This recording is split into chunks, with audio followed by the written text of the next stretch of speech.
ಶಾರದೆ ಲೋಕ ಪೂಜಿತೆ ಜ್ಞಾನದಾತೆ ನಮೋಸ್ತುತೆ ಅಂಧಕಾರವ ಓಡಿಸು ಜ್ಞಾನ ಜ್ಯೋತಿಯ ಬೆಳಗಿಸು ಅಂಧಕಾರವ ಓಡಿಸು ಜ್ಞಾನ ಜ್ಯೋತಿಯ ಬೆಳಗಿಸು ಹೃದಯ ಮಂದಿರದಲ್ಲಿ ನೆಲೆಸು ಚಿಂತೆಯ ಅಳಿಸು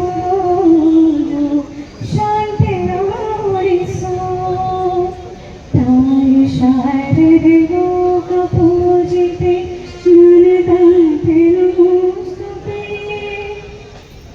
ನಿನ್ನ ಮಡಿಲಿನ ಮಕ್ಕಳಮ್ಮ ನಿನ್ನ ನಂಬಿದ ಕಂದರಮ್ಮ ನಿನ್ನ ಮಡಿಲಿನ ಮಕ್ಕಳಮ್ಮ ನಿನ್ನ ನಂಬಿದ ಕಂದರಮ್ಮ ನಿನ್ನ ಕರುಣೆಯ ಬೆಳಗಲೆಮ್ಮ ಬಾಳಲು ಬೆಳಗಮ್ಮ ನಮ್ಮ ಕೋರಿಕೆಯ ಹರಿಸಮ್ಮ ತಾಯಿ ಶಾರದೆ ಲೋಕ ಪೂಜಿತೆ ಜ್ಞಾನದಾತೆ ನಮೋಸ್ತುತೆ ತಾಯಿ ಶಾರದೆ ಲೋಕ ಪೂಜಿತೆ ಜ್ಞಾನದಾತೆ ನಮೋಸ್ತುತೆ. ಧನ್ಯವಾದ.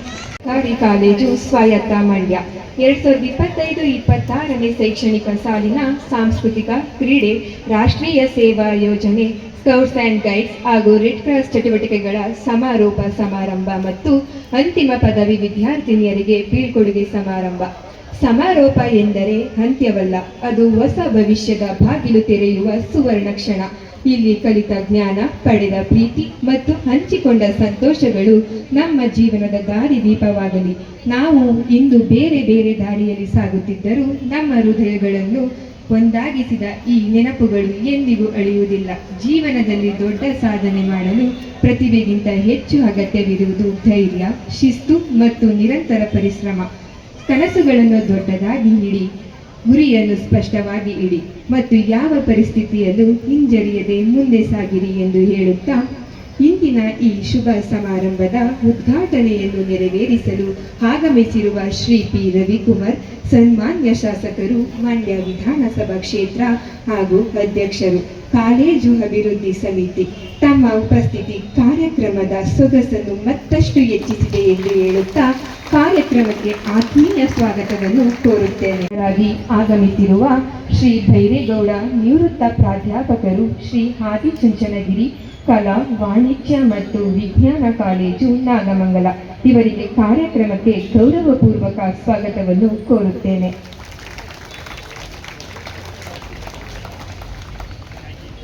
ಕಾರ್ಯಕ್ರಮದ ಅಧ್ಯಕ್ಷತೆಯನ್ನು ವಹಿಸಿರುವಂತಹ ಪ್ರೊಫೆಸರ್ ಗುರುರಾಜ್ ಪ್ರಭುಗೆ, ಪ್ರಾಂಶುಪಾಲರು, ಮಹಿಳಾ ಸರ್ಕಾರಿ ಕಾಲೇಜು ಸ್ವಾಯತ್ತ ಮಂಡ್ಯ, ಇವರಿಗೆ ಕಾರ್ಯಕ್ರಮಕ್ಕೆ ಹೃತ್ಪೂರ್ವಕ ಸ್ವಾಗತವನ್ನು ಕೋರುತ್ತೇನೆ. ಹಾಗೂ ಕಾರ್ಯಕ್ರಮದಲ್ಲಿ ಉಪಸ್ಥಿತರಿರುವ ಶ್ರೀ ಧಾನೇಗೌಡ, ಸಂಚಾಲಕರು, ಸಾಂಸ್ಕೃತಿಕ ವೇದಿಕೆ, ಇವರಿಗೆ ಕಾರ್ಯಕ್ರಮಕ್ಕೆ ಆತ್ಮೀಯ ಸ್ವಾಗತವನ್ನು ಕೋರುತ್ತೇನೆ.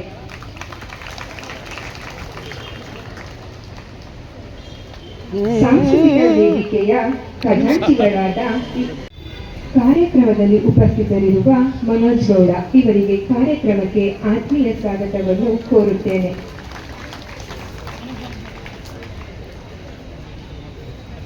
ಈ ಕಾರ್ಯಕ್ರಮದಲ್ಲಿ ಉಪಸ್ಥಿತರಿರುವ ತಿಲಕರಾಜ್, ಇವರಿಗೂ ಸಹ ಕಾರ್ಯಕ್ರಮಕ್ಕೆ ಆತ್ಮೀಯ ಸ್ವಾಗತವನ್ನು ಕೋರುತ್ತೇನೆ.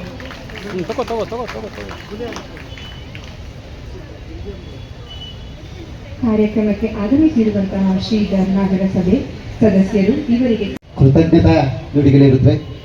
ಮೂರೂ ಕಾರ್ಯಕ್ರಮವನ್ನು ಕೇವಲ 3 ಅಥವಾ 4 ನಿಮಿಷದಲ್ಲಿ ಮುಗಿಸ್ತೇನೆ, ಯಾಕೆಂದರೆ ಸಮಯದ ಬೆಲೆ ನನಗೆ ಗೊತ್ತಿದೆ.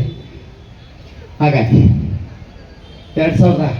2025-26ನೇ ಸಾಲಿನ ಸಾಂಸ್ಕೃತಿಕ, ರಾಷ್ಟ್ರೀಯ ಸೇವಾ ಯೋಜನೆ, ಕ್ರೀಡಾ, ರೆಡ್ ಕ್ರಾಸ್ ಮತ್ತು ಸ್ಕೌಟ್ಸ್ ಆ್ಯಂಡ್ ಗೈಡ್ಸ್ ಈ ಎಲ್ಲ ಕಾರ್ಯಕ್ರಮಗಳ ಸಮಾರೋಪ ಸಮಾರಂಭ. ಯಾವುದೇ ಒಂದು ಕಾರ್ಯಕ್ರಮ ಉದ್ಘಾಟನೆಯಾದ ನಂತರದಲ್ಲಿ ಅಂತ್ಯ ಆಗಲೇಬೇಕು. ಆ ಅಂತ್ಯದ ಕಾರ್ಯಕ್ರಮ ಇವತ್ತಿದೆ.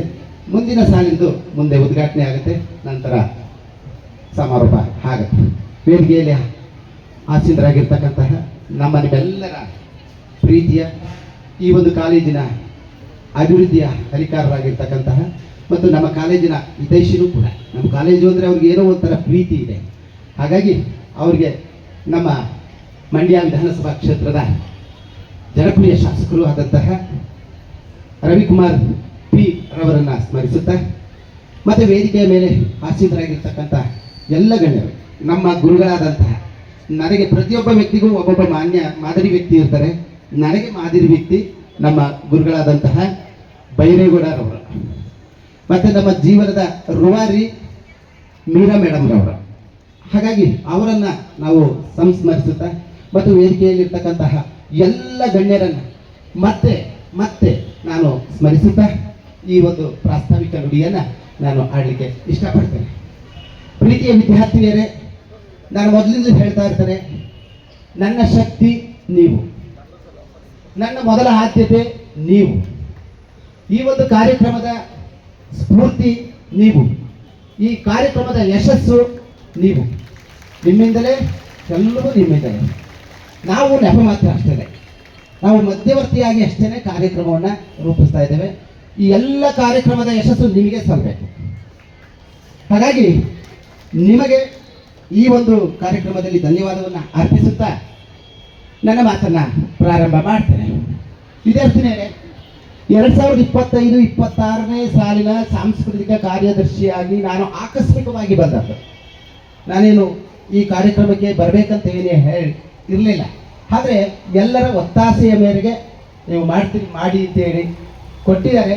ಅದನ್ನು ನಾನು ಅಂದ್ಕೊಂಡಿದ್ದೀನಿ ನಿಮ್ಮೆಲ್ಲರ ಸಹಕಾರದಿಂದ, ನಮ್ಮ ಪ್ರಾಧ್ಯಾಪಕ ಮಿತ್ರರು, ವಿದ್ಯಾರ್ಥಿನಿಯರ ಸಹಕಾರದಿಂದ ಈ ಒಂದು 2025-26ನೇ ಸಾಲಿನ ಎಲ್ಲ ಕಾರ್ಯಕ್ರಮಗಳು ಅಭೂತಪೂರ್ವವಾದಂತಹ ಯಶಸ್ಸನ್ನು ಸಾಧಿಸಿದೆ ಅಂತ ನಾನು ಅಂದ್ಕೊಂಡಿದ್ದೀನಿ. ಅದನ್ನು ನೀವು ಹೇಳಬೇಕು. ನನಗೆ ಗೊತ್ತಿಲ್ಲ, ಆಗಿದೆಯೋ ಏನೋ ಗೊತ್ತಿಲ್ಲ ನನಗೆ, ನೀವು ಹೇಳಬೇಕು. ಈ ಒಂದು ಕಾರ್ಯಕ್ರಮದಲ್ಲಿ ತಾವೆಲ್ಲರೂ ಸಹ ಸಂಪೂರ್ಣವಾಗಿ 100% ಭಾಗವಹಿಸಿ ಈ ಸಾಂಸ್ಕೃತಿಕ ಕಾರ್ಯಕ್ರಮವನ್ನು ಯಶಸ್ಸನ್ನು ಸಾಧಿಸಿದಿರಿ. ಹಾಗಾಗಿ ನಿಮಗೆ ಮತ್ತೊಮ್ಮೆ ಕೃತಜ್ಞತೆಯನ್ನು ಅರ್ಪಿಸುತ್ತಾ ನಮ್ಮ ಕಾರ್ಯಕ್ರಮದ ಪಟ್ಟಿಯನ್ನು ನಾನೊಂದಷ್ಟು ಹೇಳ್ತೇನೆ. ದಿನಾಂಕ 29/10/2025 ಅಧಿಕೃತವಾಗಿ ಈ ಒಂದು ಕಾರ್ಯಕ್ರಮ ಉದ್ಘಾಟನೆ ಆಯಿತು. ನಮ್ಮ ಮಾನ್ಯ ಜನಪ್ರಿಯ ಶಾಸಕರಾದಂತಹ ರವಿಕುಮಾರ್ ಪಿ ರವರ ನೇತೃತ್ವದಲ್ಲಿಯೇ ಈ ಒಂದು ಕಾರ್ಯಕ್ರಮ ಉದ್ಘಾಟನೆ ಆಯಿತು. ಆ ನಂತರದಲ್ಲಿ 25/11/2025 ಕನ್ನಡ ಹಬ್ಬ ಅಥವಾ ಕನ್ನಡ ರಾಜ್ಯೋತ್ಸವ ಕಾರ್ಯಕ್ರಮ ನಡೆಯುತ್ತೆ. ಆ ನಂತರದಲ್ಲಿ 7/4/2026 ಜಾನಪದ ಜಾತ್ರೆ, ನಿಮ್ಮೆಲ್ಲರ ಅಚ್ಚುಮೆಚ್ಚಿನ ಜಾನಪದ ಜಾತ್ರೆಯೂ ಸಹ ನಡೆಯುತ್ತೆ. ಮತ್ತು ಹಿಂದೂ ದಿನಾಂಕ 18 ಇದೀರಾ ಇಲ್ಲೇ ಇರಿ. 18/5/2026 ಸಮಾರೋಪ ಸಮಾರಂಭದ ಕಾರ್ಯಕ್ರಮದಲ್ಲಿ ಭಾಗವಹಿಸ್ತಾ ಇದ್ದೀವಿ. ಈ ನಡುವೆ ಸಾಕಷ್ಟು ಕಾರ್ಯಕ್ರಮಗಳು ನಡೆದಿದ್ದಾವೆ. ವಿದ್ಯಾರ್ಥಿನಿಯರೇ, 13/9/2025 ನಿಮ್ಮೆಲ್ಲರ ನೆಚ್ಚಿನ ಕಾರ್ಯಕ್ರಮವಾಗಿರ್ತಕ್ಕಂತಹ ಯುವ ದಸರಾ ಕಾರ್ಯಕ್ರಮದಲ್ಲಿ ನಮ್ಮ ಕಾಲೇಜಿನ 2 ತಂಡಗಳು ನೃತ್ಯ ಕಾರ್ಯಕ್ರಮದಲ್ಲಿ ಭಾಗವಹಿಸಿ ಆ ಕಾರ್ಯಕ್ರಮದಲ್ಲಿ ಅಭೂತಪೂರ್ವವಾದಂತಹ ಒಂದು ನೃತ್ಯವನ್ನು ಮಾಡಿ ನಮ್ಮ ಕಾಲೇಜಿಗೆ ಒಂದು ದೊಡ್ಡ ಅಭಿನಂದನೆಯನ್ನು ಸಲ್ಲಿಸುವಂತೆ ಮಾಡಿದ್ರಿ. ಅದರ ನೆನಪಿನ ಕಾಣಿಕೆಯೂ ಸಹ ನಮ್ಮ ಪ್ರಾಂಶುಪಾಲರ ಕೊಠಡಿನಲ್ಲಿ ಇದೆ. ಹಾಗೆಯೇ 19/9/2025 ಭಾರತಿ ಕಾಲೇಜಿನಲ್ಲಿ ನಡೆದಂತಹ ಭಾರತಿ ಕಾಲೇಜಿನಲ್ಲಿ ನಡೆದಂತಹ ಭಾರತಿ ಉತ್ಸವದಲ್ಲಿ ಭಾಗವಹಿಸಿ ನಮ್ಮ ವಿದ್ಯಾರ್ಥಿನಿಯರು ದ್ವಿತೀಯ ಸ್ಥಾನಿಯಾಗಿ 10,000 ರೂಪಾಯಿಗಳಷ್ಟು ಕ್ಯಾಶ್ ಪ್ರೈಸನ್ನು ಪಡೆದುಕೊಂಡು ಬಂದಿದ್ರಿ. ಆ ಕಾರ್ಯಕ್ರಮದಲ್ಲಿ ಭಾಗವಹಿಸಿದ ಎಲ್ಲರಿಗೂ ಧನ್ಯವಾದವನ್ನು ಅರ್ಪಿಸಲಿಕ್ಕೆ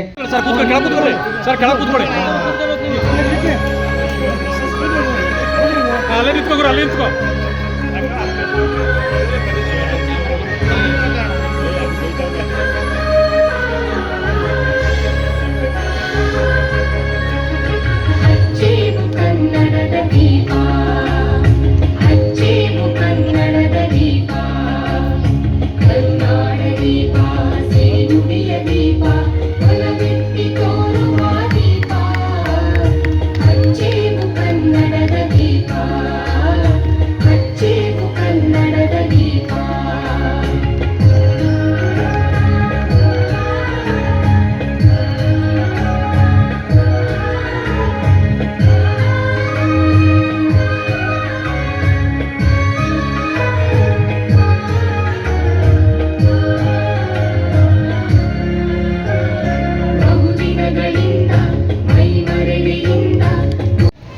ಕಾಲೇಜು ಶಿಕ್ಷಣ ಇಲಾಖೆ, ಮಹಿಳಾ ಸರ್ಕಾರಿ ಕಾಲೇಜು ಸ್ವಾಯತ್ತ ಈ ಒಂದು ಸಂಯುಕ್ತಾಶ್ರಯದಲ್ಲಿ 25-26ನೇ ಎಲ್ಲ ಚಟುವಟಿಕೆಗಳ ವಿದ್ಯಾರ್ಥಿಗಳ ಚಟುವಟಿಕೆಗಳ ಒಂದು ವಾರ್ಷಿಕೋತ್ಸವವನ್ನು ಸಮಾರೋಪ ಸಮಾರಂಭವನ್ನು ಇಲ್ಲಿ ಆಚರಿಸಲಾಗ್ತಾ ಇದೆ. ಈ ಒಂದು ಕಾರ್ಯಕ್ರಮದ ಉದ್ಘಾಟನೆಯನ್ನು ನಡೆಸಿಕೊಟ್ಟಂತಹ ಸನ್ಮಾನ್ಯ ಶಾಸಕರು, ಮಂಡ್ಯ ವಿಧಾನಸಭಾ ಕ್ಷೇತ್ರ ಹಾಗೂ ಕಾಲೇಜು ಅಭಿವೃದ್ಧಿ ಸಮಿತಿಯ ಅಧ್ಯಕ್ಷರಾಗಿರ್ತಕ್ಕಂಥ ಮಾನ್ಯ ಶ್ರೀ ಬಿ ರವಿಕುಮಾರ್ ಅವರೇ, ಹಾಗೂ ಆದಿಚುಂಚನಗಿರಿ ಕಲಾ ವಾಣಿಜ್ಯ ಮತ್ತು ವಿಜ್ಞಾನ ಕಾಲೇಜಿನ ನಿವೃತ್ತ ಪ್ರಾಧ್ಯಾಪಕರಾದ ಶ್ರೀ ಬೈರೇಗೌಡರೇ, ಹಾಗೂ ಮಹಿಳಾ ಸರ್ಕಾರಿ ಕಾಲೇಜಿನ ಪ್ರಾಂಶುಪಾಲರಾದ ಪ್ರೊಫೆಸರ್ ಗುರುರಾಜ್ ರವರೇ, ಸಾಂಸ್ಕೃತಿಕ ವೇದಿಕೆಯ ಸಂಚಾಲಕರಾದ ಮಾನ್ಯ ಶ್ರೀ ದಾನಿಗೌಡ್ರೆ, ಸಾಂಸ್ಕೃತಿಕ ವೇದಿಕೆಯ ಖಜಾಂಚಿಯವರಾದ ಡಾಕ್ಟರ್ ಗುಲೆ ಆರಿಫರ್ ಅವರೇ, ಹಾಗೂ ಕ್ರೀಡಾ ಸಂಚಾಲಕರಾದ ಡಾಕ್ಟರ್ ಲೋಕೇಶ್ ಕೆ ಆರ್ ಅವರೇ, ಮತ್ತು ಯುವ ರೆಡ್ ಕ್ರಾಸ್ನ ಸಂಚಾಲಕರಾದ ನವೀನ್ ರವರೇ, ಹಾಗೂ NSS ಘಟಕದ ಅಧಿಕಾರಿಗಳಾದ ಕುಮಾರಿ ಪುಷ್ಪಲತಾ BN, ರಾಷ್ಟ್ರೀಯ ಸೇವಾ ಯೋಜನಾ ಅಧಿಕಾರಿಗಳಾದ ಶ್ರೀ ಅಶೋಕ್ ಸಿ, ಹಾಗೂ ರಾಷ್ಟ್ರೀಯ ಸೇವಾ ಯೋಜನಾಧಿಕಾರಿಗಳಾದ ಸ್ನಾತಕೋತ್ತರ ವಿಭಾಗದ ಡಾಕ್ಟರ್ ಶ್ರೀನಿವಾಸ್ KN, ಹಾಗೂ ಸ್ಕೌಟ್ಸ್ ಮತ್ತು ಗೈಡ್ ಸಂಚಾಲಕರು ವಸಂತಲಕ್ಷ್ಮಿರವರು, ಹಾಗೂ ರವಿಕಿರಣ್ ಸರ್ ಅವರು, ಮತ್ತು ಶ್ರೀಮತಿ ಹೇಮಲತಾ SP ರವರು, ಹಾಗೂ ಸಾಂಸ್ಕೃತಿಕ ವೇದಿಕೆ ಎಲ್ಲ ಪದಾಧಿಕಾರಿಗಳು, ಬೋಧಕರು ಮತ್ತು ಬೋಧಕೇತರರು, ಹಾಗೂ ಇಲ್ಲಿ ನಡೆದಿರ್ತಕ್ಕಂಥ ಎಲ್ಲ ವಿದ್ಯಾರ್ಥಿಗಳು. ಶಿಕ್ಷಣ ಅಂತಕ್ಕಂಥದ್ದು ದೈಹಿಕ ಮತ್ತು ಬೌದ್ಧಿಕ ಶಕ್ತಿಯ ಜೊತೆಗೆ ಅಂತರಂಗದ ಸಂಸ್ಕಾರವನ್ನು ಬೆಳೆಸುವಂಥದ್ದು. ಭಾರತದ ಸನಾತನ ಸಂಸ್ಕೃತಿಯಲ್ಲಿ ಶಿಕ್ಷಣವು ಮನುಷ್ಯನ ಚಾರಿತ್ರ್ಯವನ್ನು ಹಾಗೂ ಅವನ ಒಂದು ಶ್ರೇಷ್ಠ ವ್ಯಕ್ತಿತ್ವವನ್ನು, ಜೀವನದ ಮೌಲ್ಯಗಳನ್ನು, ಜೀವನದ ಗುರಿಯನ್ನು ಸ್ಪಷ್ಟಪಡಿಸುವಂತಹ ತರಬೇತಿ ಅದು. ಸೊ ಹಿಂದೆ ನಮ್ಮ ಸನಾತನ ಸಂಸ್ಕೃತಿನಲ್ಲಿ ಶಿಕ್ಷಣದ ಮೂಲ ಉದ್ದೇಶ ಸತ್ಯಾನ್ವೇಷಣೆ, ಈ ಜಗತ್ತನ್ನು ಆವರಿಸಿಕೊಂಡಿರುವ ಆ ಶಕ್ತಿಯ ಸಾಕ್ಷಾತ್ಕಾರ ಅಂತ ಹೇಳಿದ್ರು. ಮುಂಡಕೋಪನಿಷತ್ತಿನಲ್ಲಿ ತಸ್ಮಿನ್ನೋ ಭಗವೋ ವಿಜ್ಞಾತೆ ಸರ್ವಂ ಇದಂ ವಿಜ್ಞಾತಂ ಭವತೀತಿ ಅಂದಿದ್ದಾರೆ. ಅಂದರೆ ಯಾವ ಜ್ಞಾನವನ್ನು ತಿಳಿದುಕೊಂಡ್ರೆ ಈ ಪ್ರಪಂಚದ ಎಲ್ಲವನ್ನೂ ತಿಳಿದಂತೆ ಆಗುವುದೋ ಆ ಜ್ಞಾನ ಯಾವುದು ಅಂತ ಶೌನಕ ಪ್ರಶ್ನೆ ಮಾಡಿ ಬ್ರಹ್ಮಜ್ಞಾನವನ್ನು ಪಡಿತಾನೆ. ಹಾಗೆ ಚಾಂದೋಗ್ಯ ಉಪನಿಷತ್ತಲ್ಲಿ ಶ್ವೇತಕೇತು ಈ ಬ್ರಹ್ಮಜ್ಞಾನವನ್ನು ಪಡಿತಾನೆ. ಹಾಗೆ ತೈತಿರಿಯ ಉಪನಿಷತ್ನಲ್ಲಿ, ಮುಂಡಕೋಪನಿಷತ್ನಲ್ಲಿ ನಚಿಕೇತ, ಹೀಗೆ ಎಲ್ಲರೂ ಕೂಡ ಜೀವನದ ರಹಸ್ಯ ಏನು, ಸತ್ಯಾನ್ವೇಷಣೆ ಏನು ಅನ್ನೋದರಲ್ಲಿ ಅವರು ಈ ಒಂದು ಜ್ಞಾನವನ್ನು, ವಿದ್ಯೆಯನ್ನು ಪಡಿತಾ ಇದ್ರು. ಆದರೆ ಮುಂದೆ ಈಗ ಅದು ಸಾಕಷ್ಟು ಮರೆಯಾಗಿದೆ. ಈಗ ಒಂದು ಸಿಲೆಬಸ್ ಆಗಿದೆ. ಅದು ಸಿಲೆಬಸ್ನಲ್ಲಿ ನಾವು ಆ ಚೌಕಟ್ಟಿನೊಳಗೆ ಪಾಠ ಮಾಡಬೇಕು. ಅಕಸ್ಮಾತ್ ಚೌಕಟ್ಟಿನ ಹೊರಗಡೆ ಹೋಗಿ ಏನಾದ್ರು ಪ್ರಶ್ನೆ ಮಾಡಿದರೆ, ಸೊ ಮಾನ್ಯ ಶ್ರೀ ರವಿಕುಮಾರ್ ಅವರು ಬರಬೇಕಾಗಿದೆ, ವಿದ್ಯಾರ್ಥಿಗಳೆಲ್ಲ ಔಟ್ ಆಫ್ ಸಿಲೆಬಸ್ಸಲ್ಲಿ ಕ್ವಶನ್ ಕೇಳ್ಬಿಟ್ಟಿದ್ದಾರೆ ಅಂತ ಹೇಳಿ ಶಾಸಕರನ್ನ ಕರ್ಕೊಂಡ್ಬರ್ತಾರೆ. ಸೊ ಆ ರೀತಿಯ ಒಂದು ಪರಿಸ್ಥಿತಿ ಬಂದಿದೆ.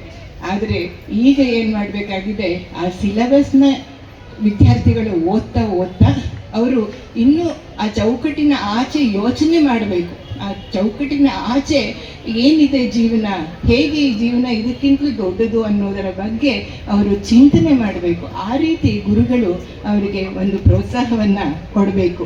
ಈ ಒಂದು ವಾತಾವರಣ ನೋಡ್ತಾ ಇದ್ದರೆ ನನಗೆ ನಿಜಕ್ಕೂ ಹಿಂದೆ ಭಾರತದಲ್ಲಿ ಎಲ್ಲ ಗುರುಕುಲಗಳು ಅರಣ್ಯದಲ್ಲಿ ಇರ್ತಾ ಇತ್ತಲ್ಲ, ಅದು ಜ್ಞಾಪಕ ಬರುತ್ತೆ. ನೈಮಿಷಾರಣ್ಯದಲ್ಲಿ ಶ್ವೇತಕೇತು 100 ಆಶ್ರಮಗಳಲ್ಲಿ ವಿದ್ಯೆಯನ್ನು ಪಡೆದು ಬರ್ತಾನಂತೆ. ಅಷ್ಟು ಆಶ್ರಮಗಳು ಅವ್ರಿಗೆ ಕಾಡಿನಲ್ಲಿ ಇರ್ತಾ ಇತ್ತು. ಒಂದ್ಸಲ ಅದರಲ್ಲಿ ಯಯಾತಿಯ ಮಗ ಯದು ಮಹಾರಾಜರು ಒಂದ್ಸಲ ಕಾಡಲ್ಲಿ ಬರ್ತಾ ಇರುವಾಗ ಅವ್ರಿಗೆ ದತ್ತಾತ್ರೇಯ ಗುರುಗಳು ಸಿಗ್ತಾರಂತೆ. ಅವ್ರಿಗೆ ಮಹಾರಾಜರಿಗೆ ಬಹಳ ಬೇಜಾರಾಗಿರುತ್ತೆ ಮನಸ್ಸಿಗೆ. ದತ್ತಾತ್ರೇಯರ ಒಂದು ಆ ಮುಖದ ತೇಜಸ್ಸು, ಸಮಾಧಾನ, ಅವರ ಒಂದು ಇದನ್ನು ಕಂಡು, ಅಂದರೆ ಶಾಂತತೆಯನ್ನು ಕಂಡು ಅವನು ಕೇಳ್ತಾನಂತೆ, ಹೇಗೆ ನೀವು ಇಷ್ಟು ಶಾಂತತೆಯಾಗಿದ್ದೀರಾ, ಹೇಗೆ ಇಷ್ಟು ಸ್ಥಿತಪ್ರಜ್ಞರಾಗಿದ್ದೀರಾ ಅಂತ ಕೇಳ್ತಾನಂತೆ. ಅದಕ್ಕೆ ಅವ್ರು ಹೇಳ್ತಾರಂತೆ, ನಿನ್ನ ಸುತ್ತಿನ ಪ್ರಕೃತಿಯನ್ನು ನೋಡು, ಪ್ರಕೃತಿಯೇ ನಮಗೆ ಗುರು ಅಂತ ಹೇಳ್ತಾರಂತೆ. ಸೊ ಹಾಗೆ ಇಲ್ಲಿ ನಿಜವಾಗಿ ಪ್ರಕೃತಿಯಲ್ಲಿ ಭೂಮಿಯಿಂದ ತಾಳ್ಮೆ ಸಹನೆಯನ್ನು ತಗೊಳ್ತೇವೆ, ಮರಗಿಡಗಳಿಂದ ನೀಡುವ ಶಕ್ತಿಯನ್ನು ಕಲಿತೇವೆ. ಹಾಗೆ ನಾವು ಗಾಳಿಯಿಂದ ಆವರಿಸಿಕೊಳ್ಳುವಂತಹ ಶಕ್ತಿ, ನೀರಿನ ಇದೀರಾ ಅಂತ ಆಯ್ತು ಮೇಡಮ್.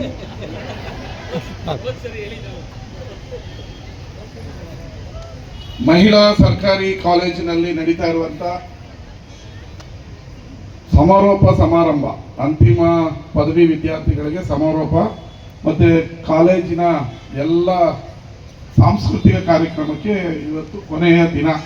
ಈ ಕಾರ್ಯಕ್ರಮದ ವೇದಿಕೆ ಮೇಲಿರುವಂತ ಇಲ್ಲಿವರೆಗೂ ನಿಮಗೆ ಅಚ್ಚುಕಟ್ಟಾದ ಮಾತುಗಳನ್ನಾಡಿದ ಮೀರಾ ಶಿವಲಿಂಗಯ್ಯನವರೇ, ಕಾಲೇಜಿನ ಪ್ರಾಂಶುಪಾಲರಾದ ಗುರುರಾಜ್ ಪ್ರಭು ಅವರೇ, ಅದು ಹಾಗೂ ವೇದಿಕೆ ಮೇಲಿರುವಂಥ ಎಲ್ಲ ಗೌರವಾನ್ವಿತ ಅತಿಥಿಗಳೇ, ಶಿಕ್ಷಕರೇ ಹಾಗೂ ಮಕ್ಕಳೇ, ಇವತ್ತಿಗೆ ಈ ವರ್ಷದ ಕೊನೆಯ ಕಾರ್ಯಕ್ರಮ. ಕಳೆದ ವರ್ಷ ಸಾಂಸ್ಕೃತಿಕ ಕಾರ್ಯಕ್ರಮದೊಂದಿಗೆ ನಿಮ್ಮ 1 ವರ್ಷದ ಜರ್ನಿ ಆರಂಭ ಆಗುತ್ತೆ. ಈ ಬೀಳ್ಕೊಡುಗೆ ಸಮಾರಂಭದಿಂದ ನಿಮ್ಮ ಈ ವರ್ಷ ಮುಗಿಯುತ್ತೆ. ಮುಗದೆ ಎಕ್ಸಾಮ್ ಬಂತು, ಚೆನ್ನಾಗಿ ಓದಿ ಈ ವರ್ಷ ಏನೇನು ಓದಿದ್ದೀರೋ ಅದನ್ನೆಲ್ಲ ಬರೆದು ಪಾಸ್ ಆಗಿ ಬೇರೆ ಕಾಲೇಜಿಗೆ ಅಂತಿಮ ವರ್ಷದವ್ರು ಹೋಗ್ತೀರಾ. ಫಸ್ಟ್ ಇಯರ್ ಅವರು ಸೆಕೆಂಡ್ ಇಯರ್ಗೆ ಬರ್ತೀರ.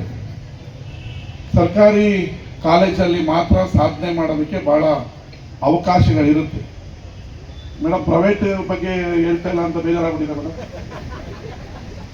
ಇಲ್ಲಿ ಬರುವಂಥವರು ಭಾಳ ಆರ್ಥಿಕವಾಗಿ ಹಿಂದುಳಿದಿದ್ರು ಕೂಡ ಬುದ್ಧಿವಂತಿಕೆಯಲ್ಲಿ ಮುಂದಿರ್ತೀರ ಅಂತ ನಾನು ತಿಳ್ಕೊಂಡಿದ್ದೀನಿ.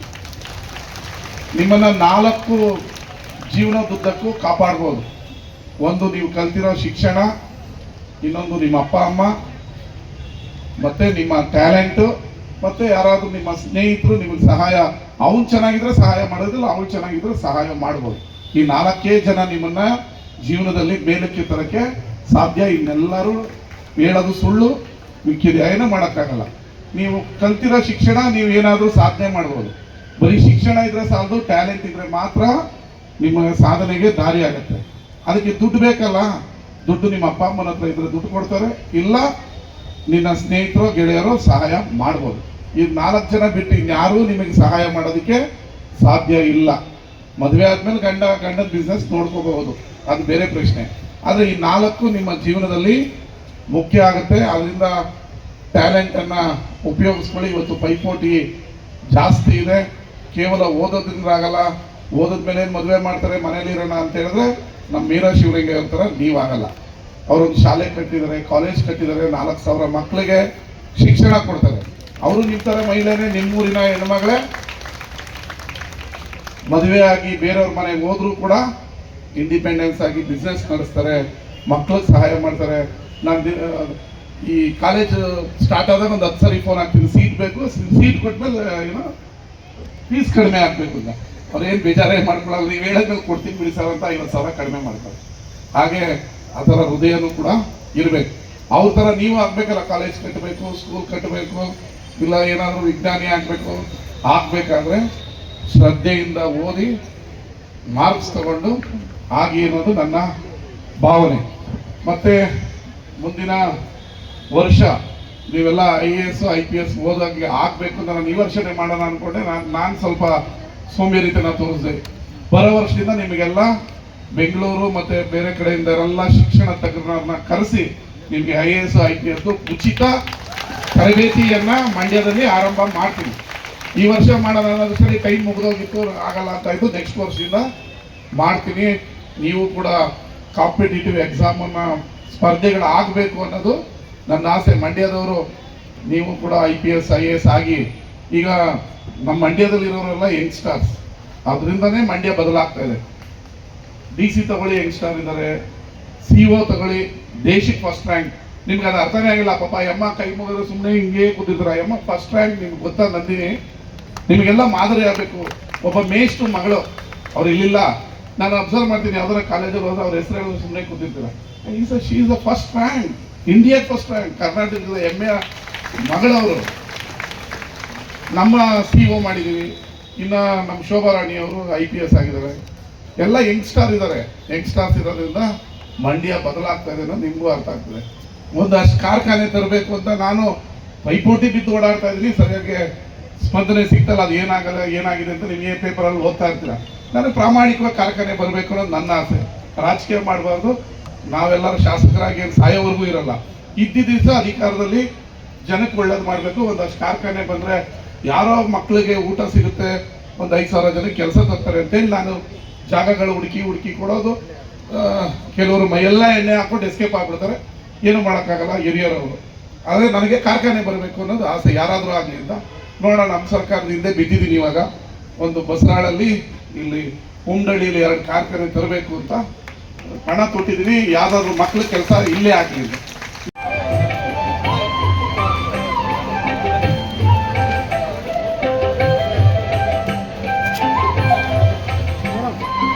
ಮೇಡಮ್ ಸ್ವಲ್ಪ ಕ್ಲೋಸ್ ಆಗಿ ಬನ್ನಿ.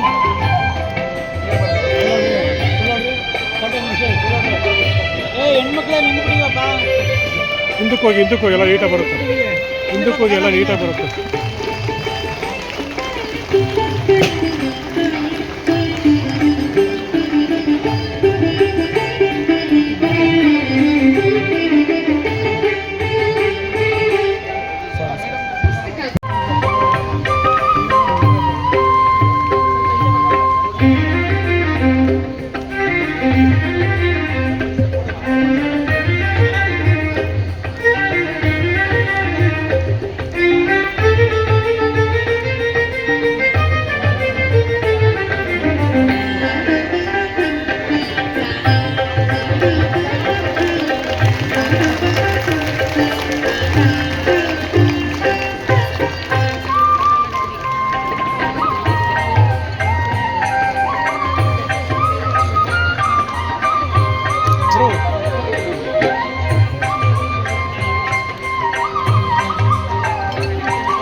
ಸರ್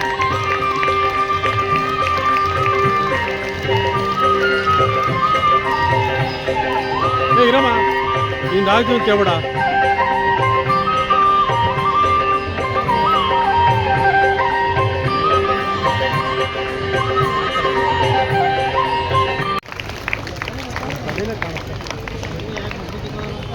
ಮಕ್ಕಳ ಹಿಂದೆ ಬನ್ನಿ. ಹಿಂದಕ್ಕೆ ಬರಮ್ಮ.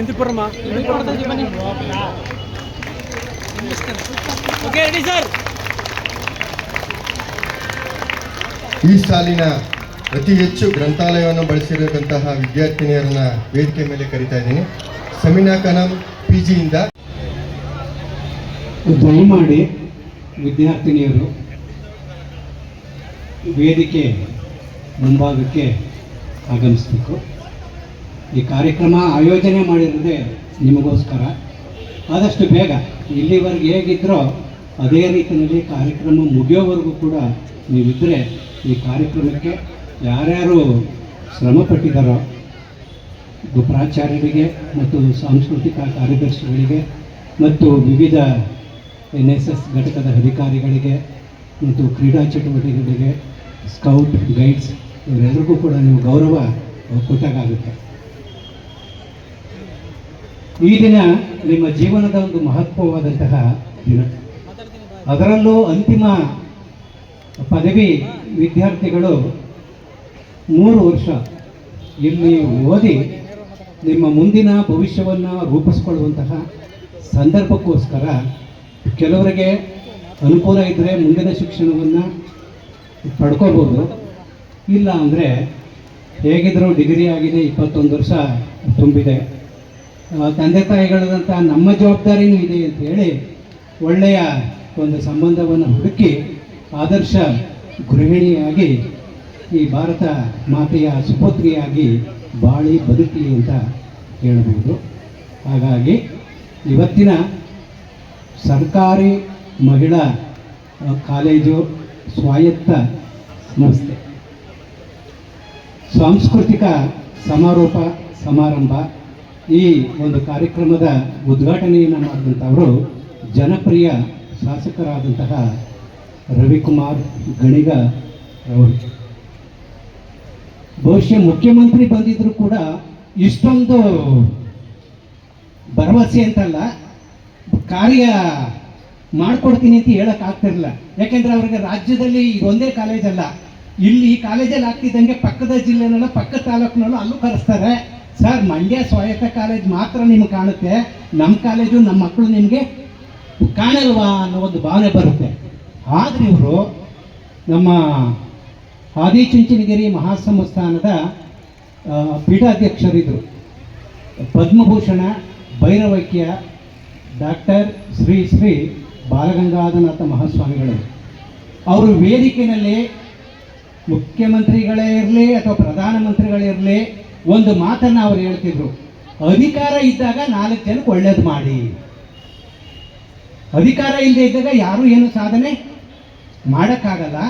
ಅಧಿಕಾರ ಇದ್ದಾಗ ಭಗವಂತ ನಿಮ್ಗೊಂದು ಶಕ್ತಿ ಕೊಟ್ಟಿದ್ದಾನೆ, ಆ ಸೇವೆ ಮಾಡೋಕ್ಕೆ ಇದೊಂದು. ಈಗ ನಾವು ಪಾಠ ಮಾಡ್ಬೋದೇ ಹೊರತು 4 ಮಕ್ಕಳು ಸರ್ ಫೀಸ್ ಕಟ್ಟೋಕ್ಕಾಗಲ್ಲ ಅಂದರೆ ಕಷ್ಟ ಆಗುತ್ತೆ. ಆದರೆ ಇವ್ರಿಗೆ ಆ ಒಂದು ಶಕ್ತಿ ಇರೋದ್ರಿಂದ ಕರ್ನಾಟಕದಲ್ಲಿರೋ ಎಲ್ಲ MLAಗಳು ಇಷ್ಟೇ ಶಕ್ತಿಯುತವಾಗಿದ್ದಾರೆ ಅಂತೂ ಕೂಡ ಹೇಳೋಕ್ಕಾಗಲ್ಲ. ಹೇಳಿದ್ರಲ್ಲ ಅವರು, ಮಂಡ್ಯ ಯೂನಿವರ್ಸಿಟಿ ಮುಚ್ಚುತ್ತೀವಿ ಅಂದಾಗ ಯಾಕೆ ಮುಚ್ಚುತ್ತೀರಿ ಅಂತ ಕೇಳ್ತಾರೆ. ಅದೇ ಸಂದರ್ಭದಲ್ಲಿ ಬೇರೆ ಬೇರೆವೆಲ್ಲ ಇದೆ, ಚಾಮರಾಜನಗರ ಎಲ್ಲ, ಅವರೆಲ್ಲ ಇವ್ರ ಹತ್ರ ಬಂದು ಸರ್ ನಮ್ದೊಂದು ಹೇಳಿ ಸರ್, ಕೊಡೋದನ್ನ ನಮ್ದೊಂದು ಹೇಳಿ ಸರ್ ಅಂದರೆ ಅವರು MLA ಕಳ್ತಾನೆ, ಅಲ್ಲೂ ಓಟ್ ಹಾಕೋರ್ತಾನೆ. ಆದರೆ ಅವ್ರಿಗೆ ಯಾಕೆ ಹೋಗಿ ಮುಖ್ಯಮಂತ್ರಿ ಆಗಲಿ ಅಥವಾ ಶಿಕ್ಷಣ ಸಚಿವರಾಗಲಿ ಭೇಟಿ ಮಾಡಿ ಮಂಡ್ಯದ ಮಾತ್ರ ಕಾಲೇಜು ನಮ್ಮದು ಕಾಲೇಜ್ ಅಲ್ವಾ ಅಂತ ಕೇಳಕ್ಕೆ? ಅಂದರೆ ಅದೊಂದು ಅವ್ರು ಹೇಳಿದ್ರಲ್ಲ, ಒಂದೇ ಮಾತಲ್ಲಿ ಹೇಳೋದಾದ್ರೆ, ಹಸಿವು ಮತ್ತು ಬಡತನ ಯಾವ ವಿಶ್ವವಿದ್ಯಾನಿಲಯವು ಕಲಿಸದ ಪಾಠವನ್ನ ಕಲಿಸುತ್ತವೆ. ಇದು ಮಕ್ಕಳೇ ನೀವು ಅರ್ಥ ಮಾಡ್ಕೋಬೇಕಾದ್ದು. ನಾವೇನು ಕಲಿಸಲ್ಲ, ನಾವೇನೋ ಬೆಳಿಗ್ಗೆ 10 ಗಂಟೆಗೆ ಬರ್ತೀರಿ, 5 ಗಂಟೆಗೆ ಕಳಿಸ್ತೀವಿ. ಇಡೀ ನಿಮ್ಮ ಜೀವನವೆಲ್ಲ ನಾವು ಕಲಿಸೋದಕ್ಕೆ ಸಾಧ್ಯ ಇಲ್ಲ. ನಿಮ್ಮ ಮನೆಯಲ್ಲಿರುವಂತಹ ಬಡತನ, ನಿಮ್ಮ ಮನೆಯಲ್ಲಿ ಕಿತ್ತು ತಿನ್ನುವಂತಹ ಹಸಿವಿದೆಯಲ್ಲ, ಅದೇ ನಿಮ್ಮ ನಿಜವಾದ ಶಿಕ್ಷಕ. ಹಾಗೆ ಯಾವ ವ್ಯಕ್ತಿ ತನ್ನ ಬೆನ್ನ ಹಿಂದೆ ಏನಿದೆ ಅನ್ನೋದನ್ನ ಅರ್ಥ ಮಾಡ್ಕೋತಾನೋ ಅವನಿಗೆ ಮುಂದೆ ಹೋಗೋದಕ್ಕೆ ಒಂದು ಗುರಿ ಖಂಡಿತ ಸಿಗುತ್ತೆ. ಹಾಗಾಗಿ ಸನ್ಮಾನ್ಯ ರವಿಕುಮಾರ್ ಸರ್ ಅವರಿಗೆ ಅನಂತ ಧನ್ಯವಾದಗಳನ್ನು ಅವರ ಗೈರು ಹಾಜರಿಯಲ್ಲಿ ನಿಮ್ಮೆಲ್ಲರ ಪರವಾಗಿ ನಾನು ಸಲ್ಲಿಸ್ತೇನೆ. ಭಗವಂತ ಅವ್ರಿಗೆ ಆಯಸ್ಸು ಆರೋಗ್ಯ ಕೊಟ್ಟು ಮಂತ್ರಿನೂ ಆಗಿ ಇನ್ನಷ್ಟು ಸೇವೆಯನ್ನು ಮಾಡಲಿ. ಈಗ ತಾಲೂಕಿಗೆ ಮಾತ್ರ MLA ಆಗಿದ್ದಾರೆ, ಜಿಲ್ಲೆಗೆ ಅಂದರೆ ಯಾರೇ ಆಗಲಿ ಗೇದ ಎತ್ತಿಗೆ ಹುಲ್ಲಾಕಬೇಕು ಅಂತ ಹೇಳ್ತಾರೆ ಕೆಲಸ ಮಾಡೋರಿಗೆ. ಯಾಕೆಂದರೆ ಒಳ್ಳೆ ಪಾಠ ಮಾಡೋರಿಗೆ ವಿದ್ಯಾರ್ಥಿಗಳು ಎಲ್ಲಿದ್ರು ಗುರುತಿಸ್ತಾರೆ. ಹಾಗೆ ಕರ್ತವ್ಯ ಮಾಡೋರಿಗೆ ಕಾಯಕವೇ ಕೈಲಾಸ ಅಂತ ನಂಬಿರೋರಿಗೆ ಖಂಡಿತ ಜನ ಒಳ್ಳೇದು ಮಾಡಲಿ ಅಂತ ಆಶಿಸ್ತೇನೆ. ಮತ್ತು ವೇದಿಕೆಯಲ್ಲಿ ಆಸೀನರಾಗಿರುವಂಥವರು ಪೂಜ್ಯ ಡಾಕ್ಟರ್ ಮೀರಾ ಶಿವಲಿಂಗಯ್ಯನವರು.